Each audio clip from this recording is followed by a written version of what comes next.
Hey guys, and welcome back to Untier Talk, the only podcast where all the hosts get less qualified to talk about the material the longer it goes. Because, good lord, Yep. neither of us are playing that much PU right now. Uh, You? yeah, dude, I've been training in the mountains. PU, you know, Your mic different? I just noticed that. Doesn't matter. not really. It's Uh, not really that different. training the mountains just to lose in seasonal. That's not training in the mountains. Well, no, after seasonal, I went to the mountains, so Oh, I can start training. after seasonal, okay. So yeah, like you played seasonal, but that was just with recycled teams. I haven't played a single game of PU since we had the tier shift. It's just a combination of this being like a really big week IRL plus multiple big tours I wanted to prepare for. It's like, you know what? It's okay. Yeah.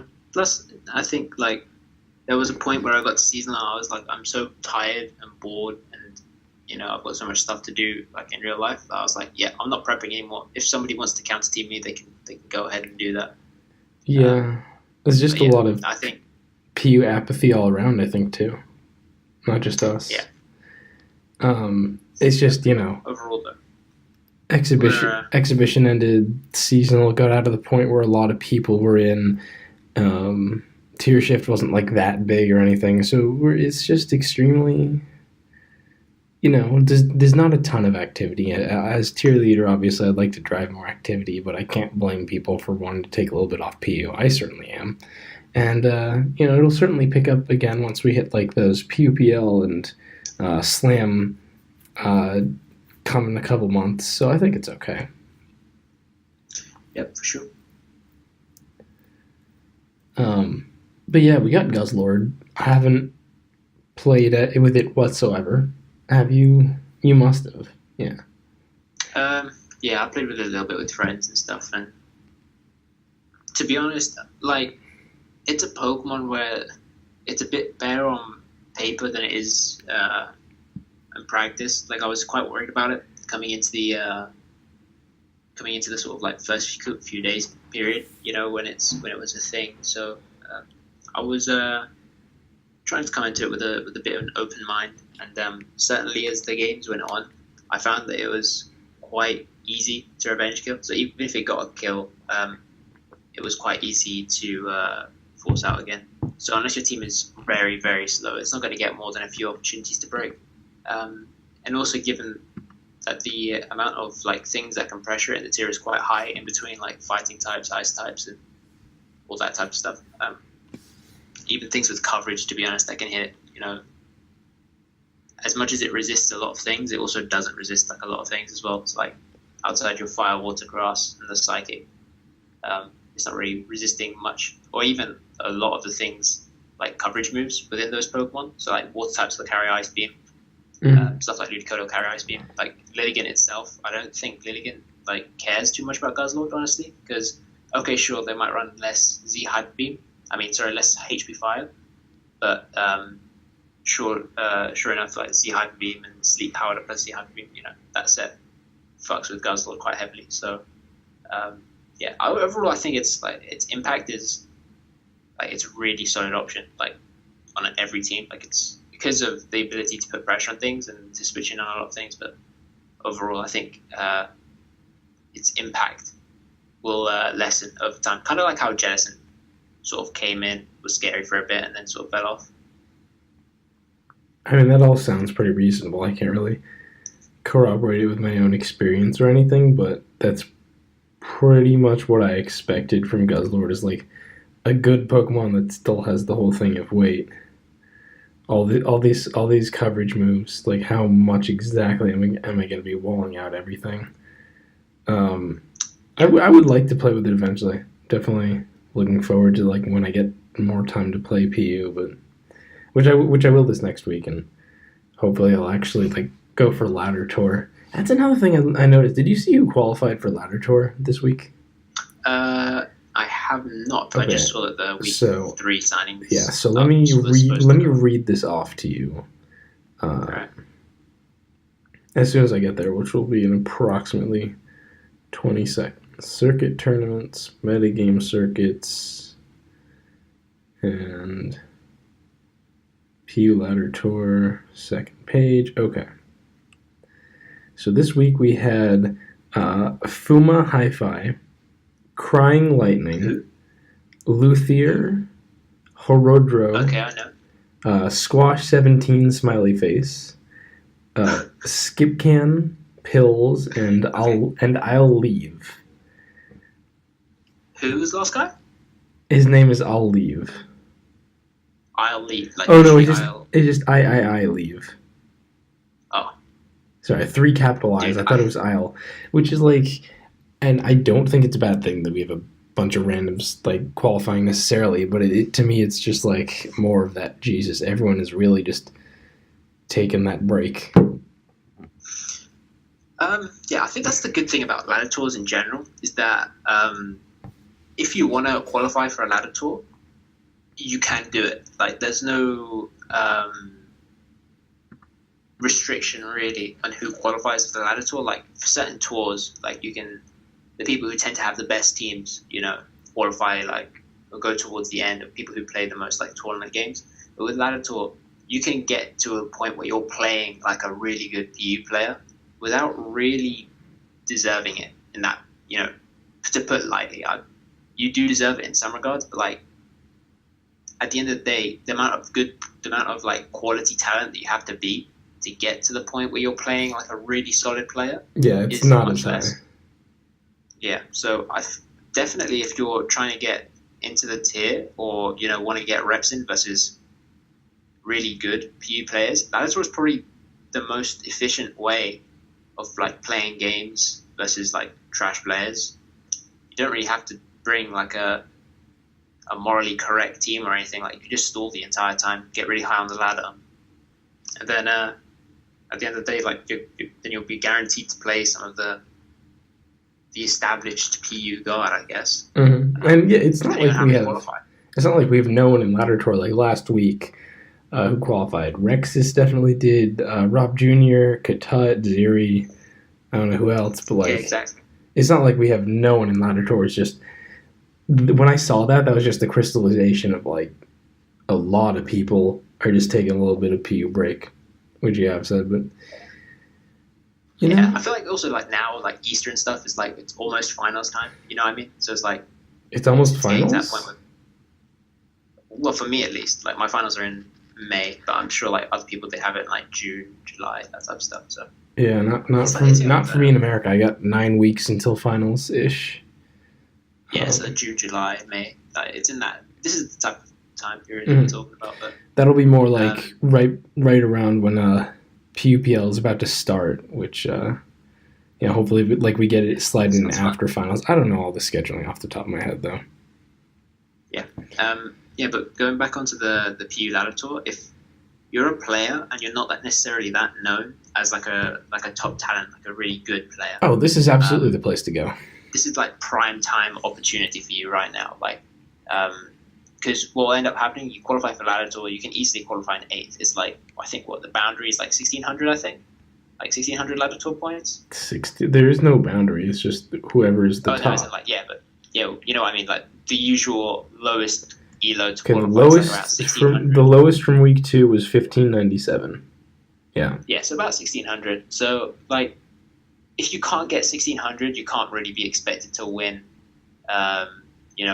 big official seasonals and what have you. So, I'd implore you to ladder until you're that good. And Well, then when you're that good, not like even if you're not shooting to win big seasonals or whatever, this is just a way to like get your name on the board, and like it's also just a good chance to keep improving and force yourself to get better. Like there are a lot of people that if we did another seeded tour, I'd put them in like the randomized who section, but now I can say like I'll leave.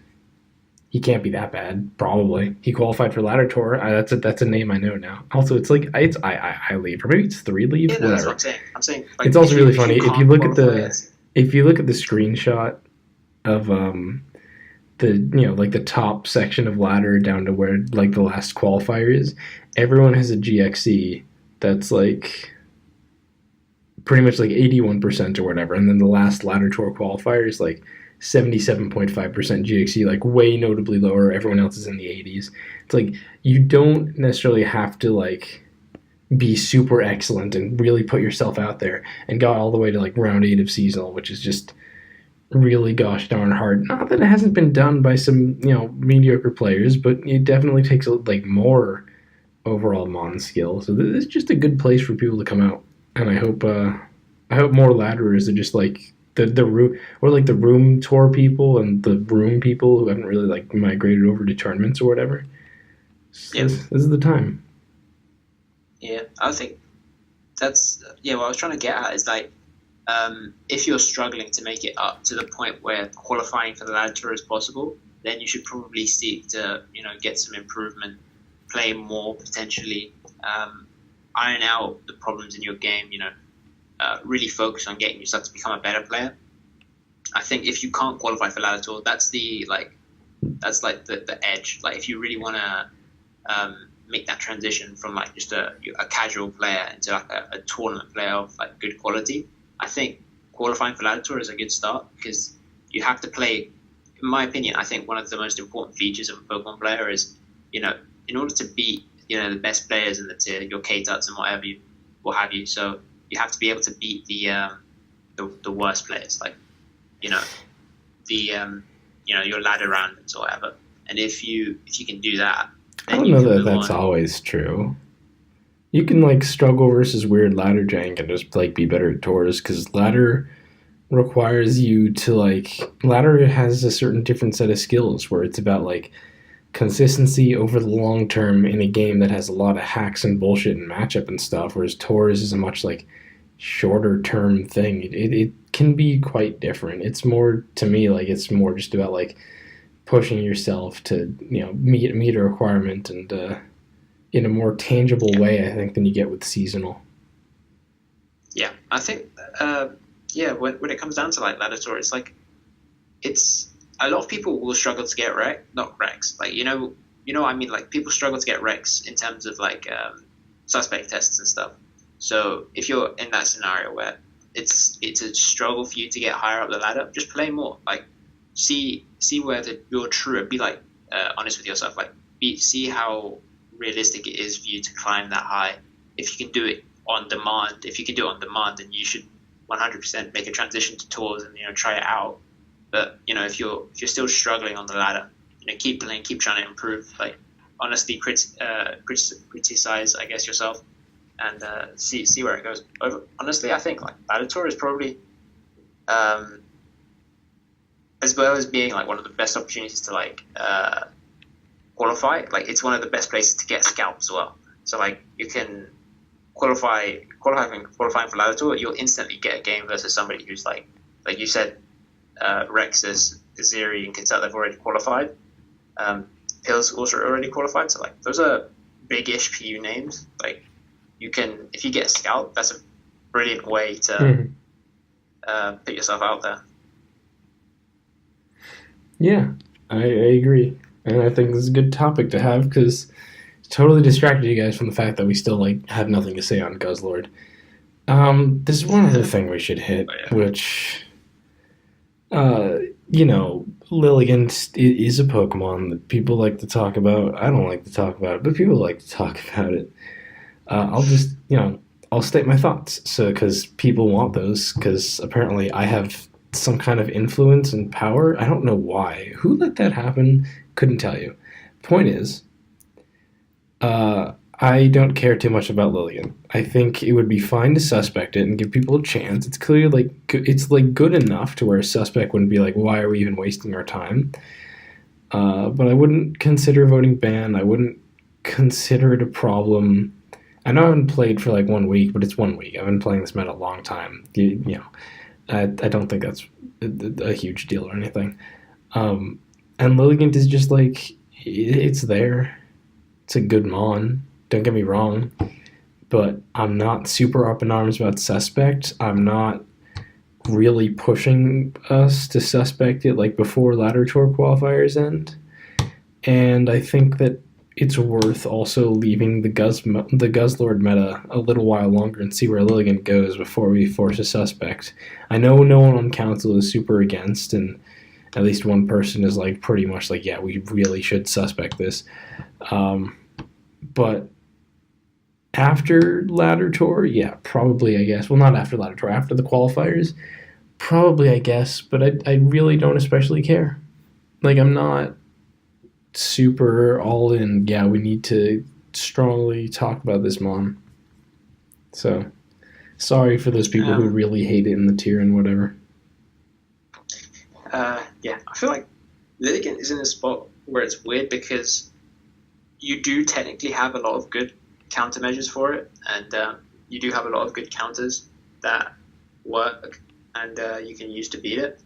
But the problem is that if you want to be safe versus it, it requires a lot of emphasis at the builder. Like it requires a lot of careful strategy and what have you. So in order to be that 100% safe, and I think for a lot of people that is tough to build in. Like I've been building for ages and I still struggle. At sometimes times. I'm a god awful builder, and I don't think Willigan's that different. And I really am like building. No, oh my god, no.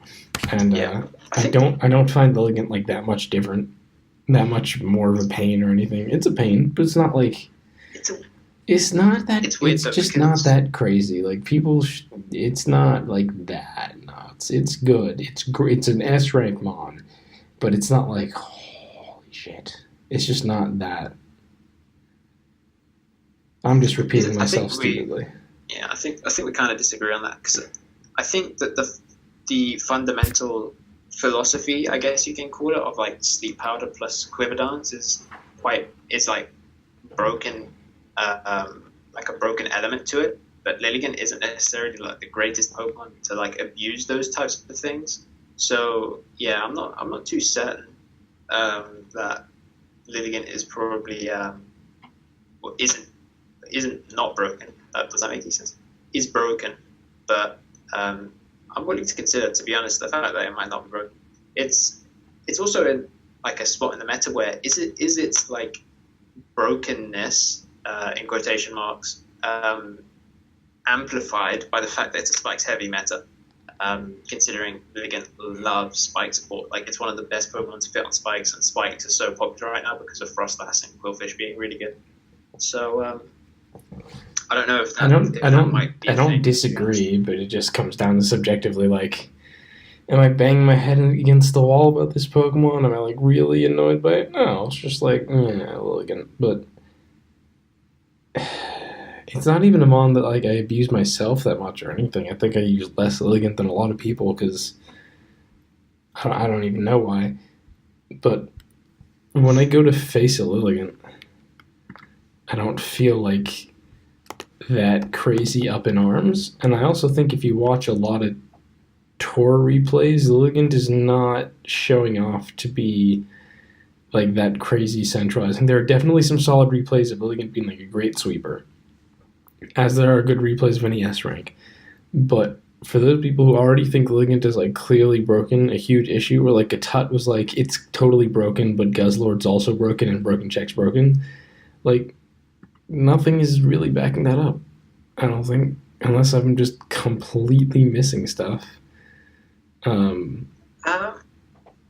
Yeah. Honestly, I think with Lilligant in particular, I've never had a problem with it if I prepared for it. Like, that sounds like an obvious like statement, but with Lilligant, like if you're running a Z Hyper Beam check and a HP Fire check in your team, and maybe you have like a Scarf or whatever, you won't struggle with it. It's difficult to struggle with it at that point. But the problem is that when you're running both of those things, like it can centralize like your team building a little bit. Like if you're always using like Drampa and they say like a Lotus Slash to check the respective sets, that can get tiresome after a while.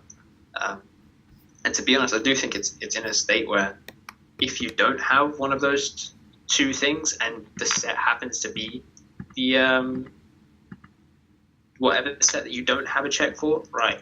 It's curtains. It's very consistent. Aside from Z Sleep, I don't think Lilligant is really at the point where it's like random sets should be absolutely blowing through you. I don't think any of the other ones just do it that well, unless you're running an extremely fat team, like very fat, that is like really weak to like the fat Z Heal Bell set. I don't think Lilligant is necessarily like causing that many set 50-50 flips and stuff.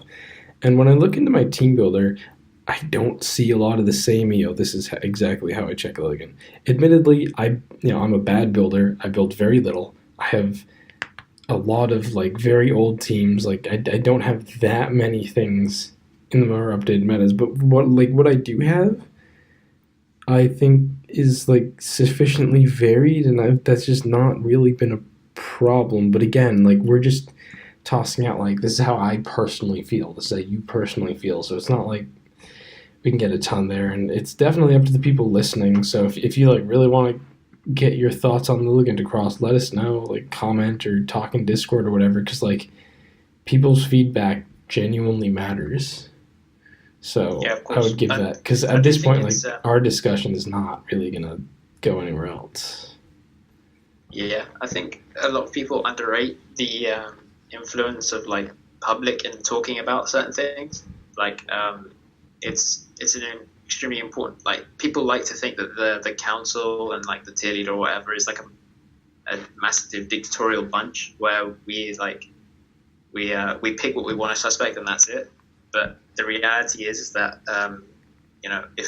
if like everybody, like 95% of people say this is the thing that might be broken, do you want to suspect it?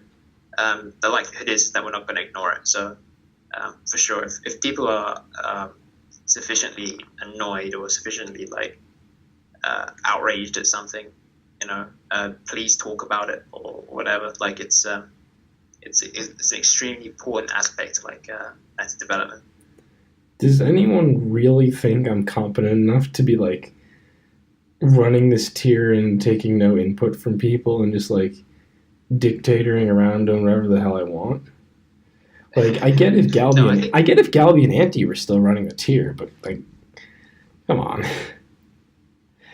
No, I think that's a you thing. That's like you're not as like you're not a dictatorial type of guy, to be honest. You're more like I'll take some like information from my advisors and what have you. Well, thank you, Hajad. I appreciate it. Or did we miss anything? I think that's pretty much it. What else happened this week? To be honest, I guess seasonals and finals, which is a Yeah, cool seasonal thing. grand Like grand finals. We finals. got Shane in winners and Katut in losers. I really do think seasonal lost some hype from like here's some people who kind of got lucky to go really far. So like the eventual outcome of Katut getting into the losers felt like predetermined quite a while ago. It was like either him or you. So I definitely lost a bit of interest because like I don't like ragging on these people. I've made a couple of comments about like Jesus, I wish the people who got lucky to get this far like Yeah, a lot of actually people. use The thing is, that opportunity to improve instead of bringing the same basic shit and like just kind of getting bopped. But it is what it is, and I don't like blame anyone. Anything else happen? I'm looking through the Hub channel. There was an article about the yeah, Houndoom suspects. Woo. yeah. Woohoo! Ooh, yeah. I wrote that. Did Yeah, you how read? do? I thought you wrote that. I thought you said you read that. No, unless you read, Yeah, unless it you was. read the article that you wrote or helped write, which Yeah, I did read. I did do that definitely. The I think people like now that they're looking back at the Houndoom suspect are now like sort of like seeing that it was kind of a bit stupid, like from my perspective at least. Like I've seen a lot of people say, well, I previously thought Houndoom was probably not worth banning, but now that I've had like a couple of weeks or whatever to reflect on the suspect test, I sort of get why people think that it's broken now, which is important. I do think that people need to be or need to trust the fact that when council identifies something as broken, it's or potentially broken, as we did in Houndoom's case. That they trust the opinions of the people there. So yeah, that's a good thing. I have zero regrets on Houndoom, and I hope people aren't No annoyed. regrets. I hope people aren't annoyed that we got rid of it because Well, we didn't get rid of it. I think that's the important not fact. that the tier as a whole got rid of it. I hope people aren't annoyed because that mom just like was not fun to have around. So even if you didn't think it was that broken, I don't think anyone can be too bad. So it's not like it was like a fun broken thing. Like there are some things that we've banned that it's like I know we have to ban it because it's just stupid. But like I really enjoyed playing with this thing. You know what was If Houndoom was that for you, then I don't understand you. Because what? Yeah, you know what the most fun thing was in the PU tier that got banned, and I was really annoyed. What? Oras PU Machoke. Nah. That was the funnest Pokemon. You know, just dynamic punching, Just like hitting everything. dynamic. I You got didn't. the resistance I up. can't get any fun out of that though because I'm just like confused. Like It was, haha. Like it got way too old. it was, I think we've definitely had some fun yeah, mons though. it was Like just Hariyama. Hariyama was like actually just fun to play with. Just genuinely straight up. yeah, that was a I fun, liked that was a using fun Pokemon. Hariyama. Charizard too. Gonna be completely honest. Charizard was a fun broken yet. Me and Dib spammed that towards the beginning of was it last PUPL? I think it was last PUPL, wasn't it? Or the PUPL before? I don't remember which PUBL.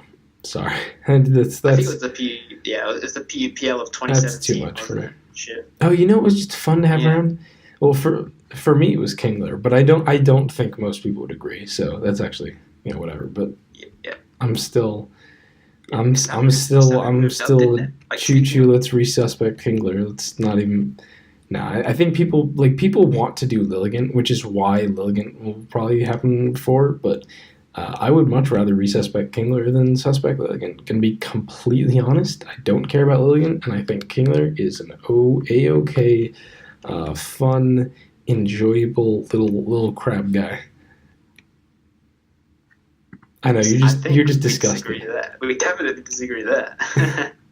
I know. But I speaking do, about like I know potential, people don't. I know people don't agree with that, and that's okay. You don't have to. You don't have to agree. yeah, I was speaking about resuspect. Like another Pokemon we were considering resuspecting prior to Litigan, or like for like basically dependent on drops, was Samurott, and I think that moved up into NU, didn't it? Yeah, we can't reset. Yeah, Still Samurott not a moved up PUBL. to NU. Kingler dropped back to PUBL. I was not that interested in resuspecting Samurott. The more I went on, is like, yeah, this is why Samurott would be more of a problem than Kingler. Um, but yeah, I don't think it's really that relevant. But people liked bringing up Samurott. It's whatever. It's the same way people like bringing Yeah, up how you voted to ban Dodrio, and no one actually cares. But it always comes up whenever we talk yeah. about suspect stuff. So I'm just like heading it off at the pass now. Anyway, hey Jad, Yo, that's do you got some it's on my gimmicks for list. these guys? I do have gimmicks. I have loads of gimmicks. Depends how good the gimmick you want is. Actually, I have a core that I never got to show off, but I wanted to. How about it? Well, you just completely cut out. But you said I have a core, and that's all we need. So this is gonna be Yeah, Hajad's Gimmick Corner Core Edition, I guess. gimmick Fucking core. No. Nah, I thought about that, but I don't think it works.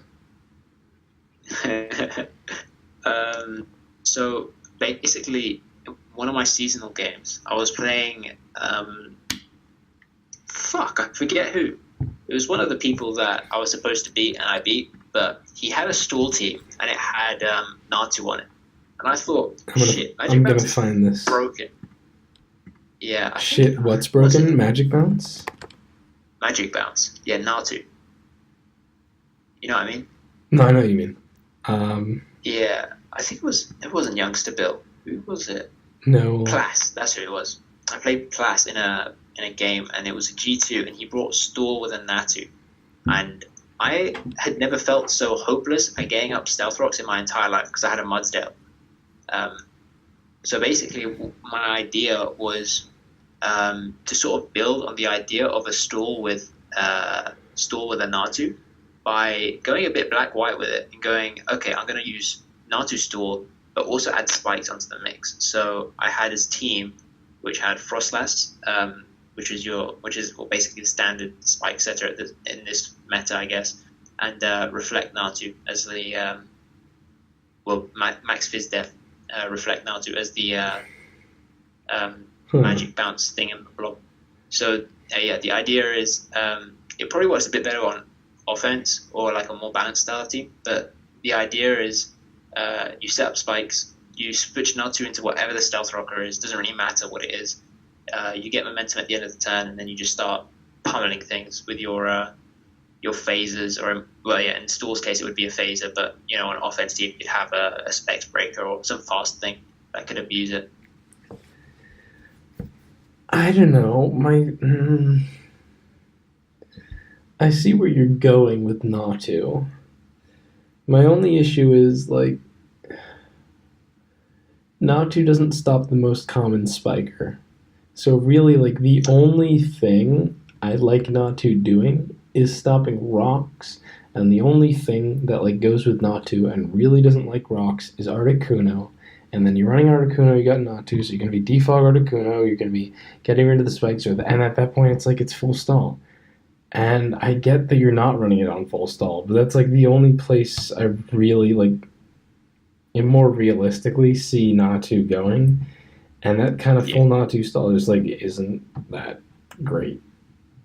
But like that is the best. But like it feels like the best thing it does. Yeah. So I also found the game. It was versus Plaz, and you had like this Lycanroc Midnight plus Shenanigans team. So like that also definitely might have contributed to that feeling of hopelessness because you were using Lycanroc Midnight and Shenanigans, especially versus stall. Although I guess Spec Shenanigans not the worst thing versus stall. But like it wasn't specs. It wasn't specs. No, I know, but like I know that's why I said it was bad. But like, if it was specs, then I guess not the worst thing versus stall. But non-specs definitely not fun. Like we have stall is still just such a weird situation. Actually, today I played for OM Grand Slam playoffs, and it came down to a game 5 ZU, and I figured my opponent would like just hard stall. So I brought a team with Taunt, Nasty Plot, Simisear, and it beat stall exactly the same way that it beats PU stall. It was just like have him switch into Altaria, taunt the Altaria after you've Nasty Plot, and it's like, well, GG. It was literally the same exact thing that you would see in a PU game, just like pitch perfect. And that's that. That's the problem with stall, because I can run a good mon like Simisear and also happen to like, oh, well, stall's not really scary anymore. Unless it's fucking like, what kind of stall? What kind of stall would have to counter team a Simisear? Not like an unviable, Guzzlord. Not an unviable like. Guzzlord? Oh yeah, now that we have Guzzlord, okay. That's maybe we go Lantern. Yeah, I guess Lantern stall would be. You go Lantern stall. I mean, you can, I guess. Type no. Lantern's got Heal Bell, so it lets you take it off Odd No, so that's not bad. Type Null is not a Simisear stop, though. Not one of those reliable Yeah, because you don't Oko with Frustration either, so it's a bit... No, plus +2 Inferno Overdrive. No, I'm talking about like realistic stalls, not like Houndour or Rampardos, whatever. I guess Poliwrath stall, but that's also kind of shaky. Poliwrath. Poliwrath takes too much from Arsenal. This is Rindo Quagsire. Rindo Quagsire. The viable sets I was talking about. Or just Earthquake Altaria, I guess. That actually like seems fine, especially if we still have Houndoom, but we don't. But like, if you're like, shit, I have a good stall, but it loses to Simisear, and I want to pressure Aggron coming a little more, Earthquake Altaria, that's probably fine. Like on a regular balance team, you wouldn't want your Altaria being walled by every flying type, but you could do it on stall, I guess. Yeah, and I guess you pressure the steals and the poisons that switch in on like Toxic as well. Yeah, you can like Toxic. You're picking Toxic more than you are Flamethrower. Yeah. Yeah. Yeah, but I'd say the problem with that is that you're more fodder in that case for Sandslash/Alola, so you have to have a meaningful like counterplay for that, I guess. Yeah, and especially on stall, where like Alola/Rocking versus your stall can be a big annoyance. That's a big problem, yeah. Oh look, someone just posted when's PUPL in the PU chat again. I should really just like start I should keep the future schedule of PU tours post just like on my copy paste the same way I do that shrug emoticon. I should just do that because people are just god awful about like just I don't want to check this. And I Yeah, yes, he I wins that am game. absolutely calling people out on that laziness. Um, get good Yeah, yeah, idiots, like seriously. yeah. Another thing about stall, going back to that, is that when I was playing Plaz, because I had a Frostlass, I sort of put him into an armbar situation where it was like Articuno versus the Midnight, and it was like a 50-50 whether he decided to go into Quagsire or stay in and try and defog with Articuno, predicting me to double on Quagsire. So because I had spikes up, obviously. So if I got the double off, let's say went to Electros, it would have been for me like Lycanroc Midnight would have had a really really solid chance of winning the game at that point. But because he sort of well he predicted me to double and do that, so he I don't think maybe he predicted. I can't remember the exact scenario, but basically what ended up happening was that I didn't get the double correct, and he defaulted away my hazards, and then I couldn't get them up again because he had a Natu. So yeah, that was Yeah. that was even though I had a terrible matchup, I still managed to put myself in a situation where okay, if I win this 50-50, I'll win the game. So yeah, that's always going to be the issue when it comes to stall. Like certain mons like Frostlass, Simiseal, whatever, will always have like a strong matchup. It's just about trying to circumvent it as best as possible. Stall is it's a risky business, and It is a risky business. I'll I tell you don't. what is a risky business as well. Fucking rain. Rain's a risky Stall's just business. weird. I like never stall, but then I brought it in like circuit finals or something, so I'll do it very occasionally. But I don't know, the people who like swear by stalls are the same as the people who swear by rain. Like you're just Yeah. not really talking about the times where you just like absolutely got demolished. Like it was funny too. I had a good feeling my opponent was going to stall because he stalls a lot in ZU matches that he really wants to win, and he'd actually stalled me in like a ZU seasonal or something a while back, and I was like, I bet I can abuse this. Do I have any teams with Simisear? I do. Well, maybe I'll just auto win, and hey, I auto won. So that's your risky Yeah. business talk for the day. Any final? Risky business. Yeah, Stall's risky business. That's Yeah. the phrase I'm using. Don't judge. Any final anythings? I guess I think we've talked for a long time about absolutely nothing. So I'd say it's a pretty successful Yeah, episode. thanks. Yeah. I don't know. That's not a bad thing at all. That's basically Yeah. that's what this podcast like. PU, who the fuck listens to a PU podcast? You guys are all terrible. Yes, I'm ending this one just like I ended the last one by insulting our listening base. Deal with it. Mhm. That's okay. Yeah. I would listen to Untier Talk if I didn't make Untier Talk. To be completely Yeah. honest.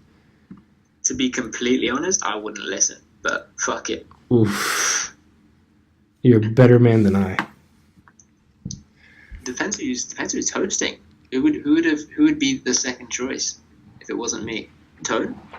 Would Oh, Toad? if I had to do a podcast, if I did Untier Talk, but it wasn't with you, yeah, it would either be with Tone because he actually does YouTube content, which like Yeah. not a lot of people do, or I would just try to get Tasker for it. You know, Yeah, that would be nice. Bob Dash Space PUTL, etc. Yeah, it'd be like the PU podcast then. Like it would just change with the tier leaders, I guess. Yeah, when you inherit tier leader, you have to take a podcast. Sorry, Akira. Whenever I step down, or whoever will be at that point, Yeah, you can only that's take over if you're willing to devote like an hour every week. Sometimes more, sometimes less, but about an hour every week, I think. It wouldn't be that bad if I stepped down, but imagine if you stepped down, like somebody's gonna have to take over the recording and everything and post it into a different channel. Like fuck that. Yeah, that's true. Honestly, if I had more like motivation to like do stuff, I could probably do some like decent solo content with me like talking about the tier, but like putting either actual gameplay of like PU or just like my Nuzlockes and stuff in front of it. I've thought about that, and like I realized, yeah, I would probably be like pretty good at that. The thing is, PokeTubing Yeah, honestly, is like something I did entirely for fun, and I wouldn't want to do it any other way. Did you see all the PokeTuber drama that happened recently? something about someone being a pedophile. Yeah, multiple people got like busted for Okay. like grooming That's on Pokemon YouTube, grooming. which is like She. huge. Yeah. Yikes! I should see how many subs this That's dude yikes. still has. He's got That's a yikes. 501,000 now, and I wonder how many he had before. I have no idea. That's a yikes right there. Jesus. Yeah, I think we can agree, like, despite what we think about Lilligan and Kingler, that we agree that pedophile or pedophilia is wrong. I think we can agree on yeah. Untier Talk really taking the strong, bold stances here. Holy shit, that. dude! I clicked from like his home page to his videos page to see when the last time he uploaded, and between that, he went from like 501,000 subs to 499,000 subs. If I Yikes. refresh it, where's it gonna be? He dropped one sub in like the 2 seconds that I refreshed it. Are you allowed to see that?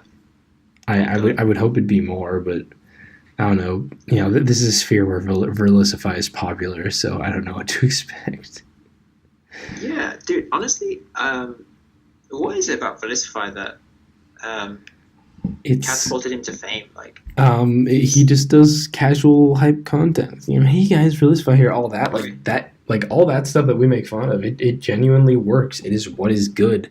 I mean, like no offense to him, AIM took off when he just started doing like lives with my friends, not serious smog door analysis, and he still does that stuff. But I mean, I could be completely wrong, but I'm pretty sure I'm not. That like that's not what brings in the dough. yeah, true. I was also thinking, AIM's still you know, sponsored by we. Tempo Storm, isn't he? I remember that happening a I while think back. That I was don't know if Tempo Storm is like a clan or something. Maybe, it's yeah. it's an esports organization. They have people Yeah, I'm trying to. like they sponsor Smash players. I follow Smash, so I know them from there. Um, Oh, I I'm see. Yeah. I'm pretty sure that happened. Well, like Yeah, could you imagine like Face Hijab? That would be lit. yeah, Tempo Storm signed him in 2016. I wonder if that's still the case. Yeah, I think it is. I think I've seen his Twitter. It still says Tempo Poké. Hmm. So, yeah. Because it's just weird. Like, to be honest, I'm surprised that there isn't more money in and around like the Pokemon Yep, community, to they be they honest. they still have AIM. Um, Pokemon could be just like hugely marketable, and it is, but it's never. I don't think there's that much money on the table. If I'm going to be completely honest, because there's not a lot of room for like competing PokeTubers. I think there are definitely people. Don't get me wrong, who like are subscribed to like multiple PokeTubers and whatever. But at some point, you can only watch like so many half-hour Nuzlocke videos every day or shit like that. True. And so many people are only interested in one facet of Pokemon. Like, I like competitive side, and I like Nuzlocke, constantly all day, every day. That is not the case for most people. They're interested in like just like VGC side, just dumb hype content, just Nuzlocks, just like Smogon competitive stuff, and often like actively hating the other sides. And that definitely hurts where it can go. And I think Pokemon could Yeah. grow, but also keep in mind like Nintendo is not supportive of the community Esports. as Yeah. much as like if Pokemon was to grow a lot, that would be that would have to change because like what are you gonna do when you're trying to grow your community and like other communities are actually getting support from like developers and stuff, and then Nintendo's like they've got VGC tournaments, which is definitely a decent size side of the thing, but not really growing like I guess the YouTube side at all, which is what I think more what you were thinking about. Yeah, that and also like I think it comes down to maybe developer like I don't know how to say it. It's like developer like ideology when it comes to the game. Like I don't think they mean for Pokemon to be a proper competitive style of game. Like maybe they just think, Well, if um, they do, then yeah, in doubles. yeah, that's what they're thinking. I think it's like sort of saying like there's not really a competitive Zelda scene, is there, or like a competitive Well, that's Persona 5 different. scene? You know what I mean? There is no way to do like PvP Zelda traditionally. Like they didn't Yeah, mean it for Smash, and Smash happened, but at least Smash is like actually based around fighting people. Pokemon is actually like based around, get your link cables and challenge your friends. Like that's completely yeah, different. And there is yeah. still competitive Zelda if you want to count the speedrunning community, but True that. That's also true. that's I a little didn't count the different. speedrunning community, to be And fair. I speedrunning is also loved your also a lot more collaborative than competitive anyway. yeah that, and I liked your Nuzlocke back in the day. That was weird because your Nuzlocke were strangely competitive in the sense that you'd say or you'd pick Pokemon that are like decent or like deliberately not decent competitively. And you'd also name them after like people in the PU community, which is also kind of fun. Say, oh look, Dude, Tasker died. I It's funny. barely remember what I did. Yeah. Are you talking about like Nuzlocke I did in my channel, or the ones that I just post in the PU Discord? Both, to be honest. Like the first ones on your channel, they were quite fun, and then the ones where you would like update Tasker died, rip in the chat, that would be hilarious. Yeah, I wouldn't mind doing one of those again. For actually recording a Nuzlocke, honestly, if I didn't have a roommate and people were interested, yeah, I'd probably do it. I still enjoy Nuzlocking, and I would have no problem like just talking over me Nuzlocking for an hour.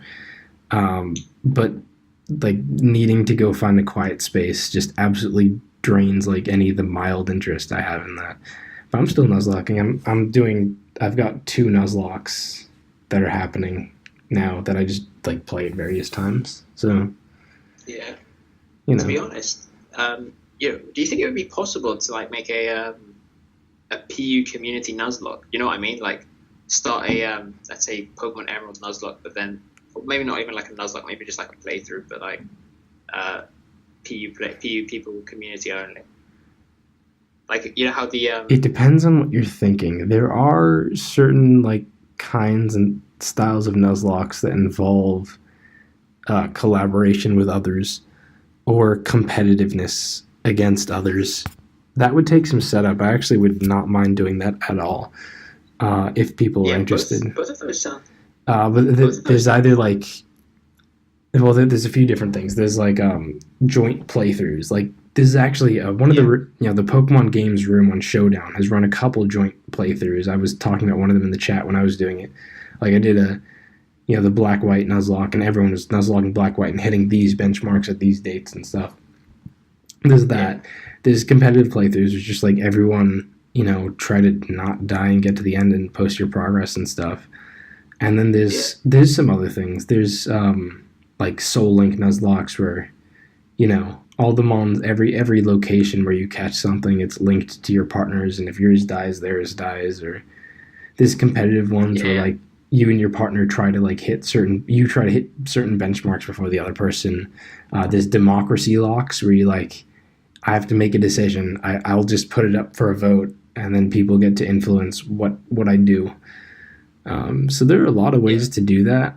I guess I just want To be to. honest, I'd want to know that there's interest before I did that, but I could probably organize that a lot more than I could actually like be a good tier leader in terms of like doing things for the tier.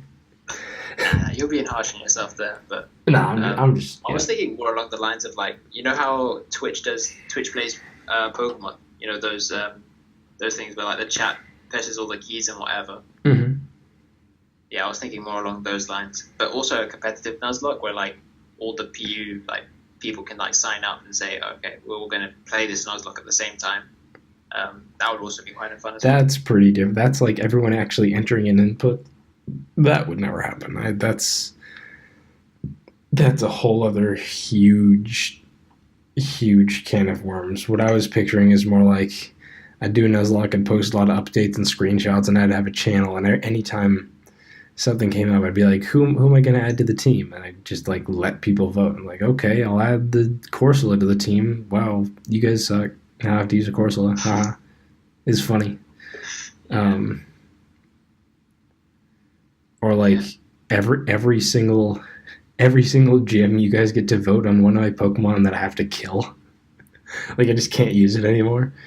That actually sounds like a fun Nuzlocke where I just have to lose like 8 Pokemon at random times and I still have to get through while losing some of my best options. Hmm. Yeah, that would be. Yeah, that would require some good I don't know. I guess innovation in that sense. Like, imagine going into like certain battles without like the type advantage. That would be like. Yeah, Imagine if you had to go into like. imagine like the Yeah. PU Discord just gives me a rule for every gym or something, and I just let you guys come up with it. Like this gym, you're not allowed to use stab moves. This gym, you're not allowed to use super effective moves. This gym, you're not allowed to heal. This gym, you're gonna solo it with your Caterpie. Yeah, that sounds a bit That doesn't. not happening. But I would no. I would totally do that. wait, no. Could you do some shenanigans with Caterpie and like Endeavor, like Focus Sash Endeavor on like Caterpie doesn't or get 6 things? Endeavor. Shit. There's no fucking Well, way. that's the plan. Yeah. That was obviously an exaggeration. I'd want it to be like doable, but challenging. Or maybe if not like maybe not for one gym, but I'd let people set a rule that I have to like go by between one gym and the next gym, or between like certain benchmarks where I just like have to play with this, and I just like keep posting updates and stuff. This actually all sounds really legit. I should leave a note for myself to like gauge community feedback on Discord. Maybe no one would care and it wouldn't happen, but honestly, I'm kind of down for this. It sounds fun, and I'm always looking for new Nuzlocks to do. I've got some new. Um, just leaving myself in the Pew Discord community Nuzlocke. Okay, I actually downloaded a bunch of mini hacks last week, which are not like big ROM hacks of like completely different things, like your Volt Whites or whatever. But like a hack of Pokemon Emerald where everything only learns Explosion, or a hack of Fire Red where where like everything in the wild, like you catch wild, you like your starter's a Charizard and then it evolves in reverse, and then on Route 1 like you find a Pidgeot and it evolves in reverse. I got a hack of Leaf Green where everything just has the ability color change.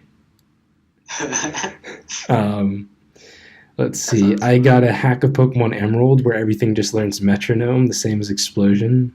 Yeah, to be honest, with Nuzlocke, I feel like some of in the beginning when I first like understood what a Nuzlocke was like a few years ago, I used to be very like dictatorial. I used to think like if anything's like not like vanilla Pokemon, it's sort of like a bit like forced in that sense.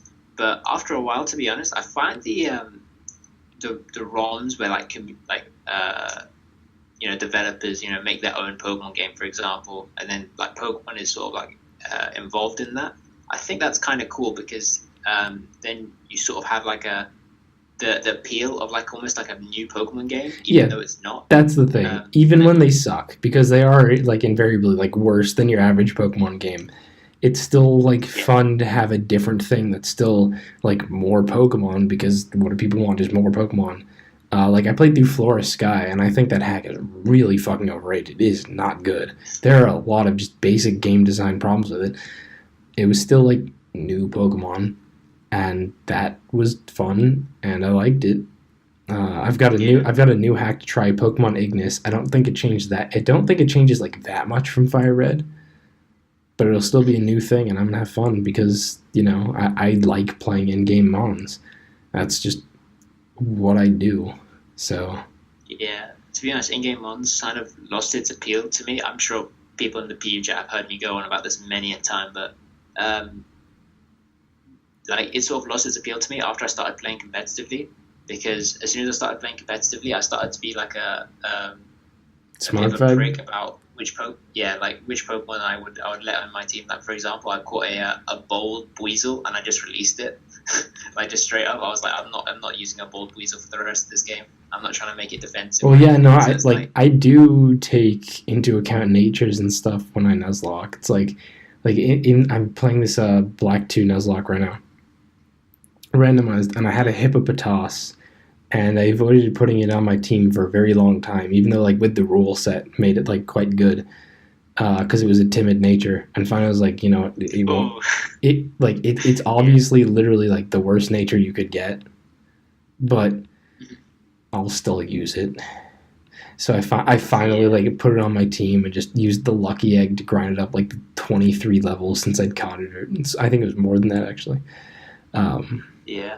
To be honest, I find it fun sometimes when you get like a really bad nature and they're just making the set sort of work. Like with that Weasel, what I would have done, like in hindsight now, was put like Aqua Ring and Toxic on it and try and make it like a protect stall type of thing with Schooled or whatever. But you don't want to. Yeah. It's not often that you want to use special strategies in your Nuzlocke, like Toxic Stall and all that stuff, though.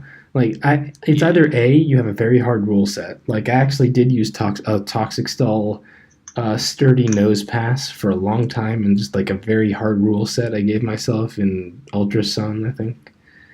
And, like, obviously, you don't want to waste that time on in-game mons. Like, sure, you can use a toxic Aqua Ring Weasel, but do you really want to? Yeah, it's a weird one in that sense. Wow, we've talked like 15 minutes about in-game mons. I don't know when that happened. Yeah, to be honest, I have no idea when it happened either. But seriously though, if you are interested in the Nuzlocke thing, I'm just gonna say one more time, like, let me know, and I'll actually like organize and do a thing. I will make this happen if people like, hey, that'd be fun. I'll also like try to pull people on the assumption that like a good amount of people just don't listen to Untier talk or won't have gotten this far in the podcast. Yeah. Shout out if you've made it this far in the podcast. Yeah, I mean, anyone who's about 55 minutes in to a PU podcast, like, you're a true lad. Yeah, for sure. We're gonna have to start paying people soon for listening this long. We pay people. Yeah, that's the YouTube.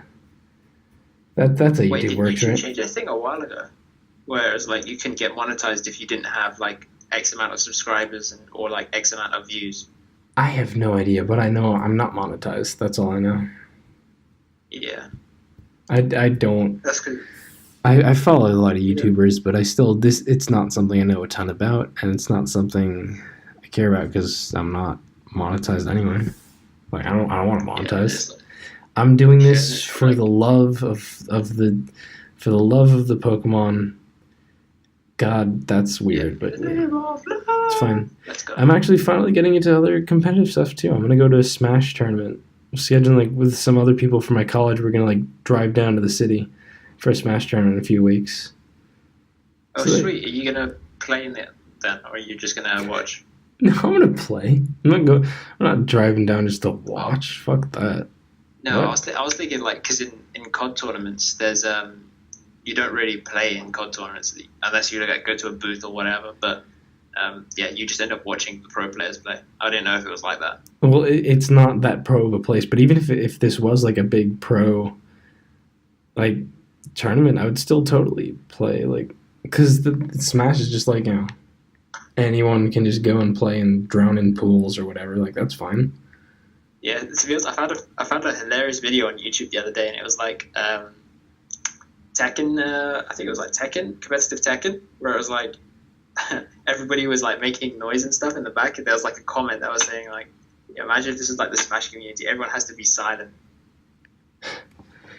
Yeah, there were some problems recently that it would be referring to where some people just like started like essentially ghosting from the crowd, just like calling out, hey, catches jump from ledge and stuff like that, and then that was a bit of a drama, so it's probably referring to that. Wait, you can ghost in Smash? No, but this particular thing was like more of a casual, like small, not like a huge, like major event, but one that ended up getting like really stacked and important just because a bunch of people happened to be like, yeah, I'll go to this, like a bunch of relevant people. And then like, but the way it had been set up is just that like the crowd was right behind the competitors. Neither of them were wearing headphones or anything, so it was kind of like that scene. Most of the time you can't. The only thing that you can get across is just chants of people hating on like the best players. that's what you get. Yeah, dude, who's the best Smash player? Well, this Melee Anti. What? No, yeah. he's. He might have. Anti is the only person that I know. He might have quit. Why? Because someone was. I don't know. I don't know why you would know Anti. No, no one knows who the best Ultimate player is. I know It's like Anti and too Zero early. Well, because there's a few Zero has people. Yeah, Zero is pretty famous. There's a couple people in the ring for the best Ultimate player. It's probably a person named MK who's like 16 and Mexican. Um, she. and then the best melee player is the one I was more referring to. He plays a character that everyone hates, but is also like really good at the game. But then you watch a grand finals and it's just people chanting "fuck Hungry Box" because they're just like, nope, I don't like him. It's pretty crazy. Anyway, I don't know why we're talking about Smash because this is something like people listening this long will actually genuinely start to tune out on. And it's been an hour. I think we can wrap up. Yeah, I think that's fine. At this point, it's just like us talking to each other. There's no need to have you guys sit through it. Yeah. Once again, let me know if you want me to do Nuzlocke stuff, because I want to do Nuzlocke stuff. I like Nuzlocks. Do you like Nuzlocke? Okay. Thanks for listening. We'll see you next time. Goodbye.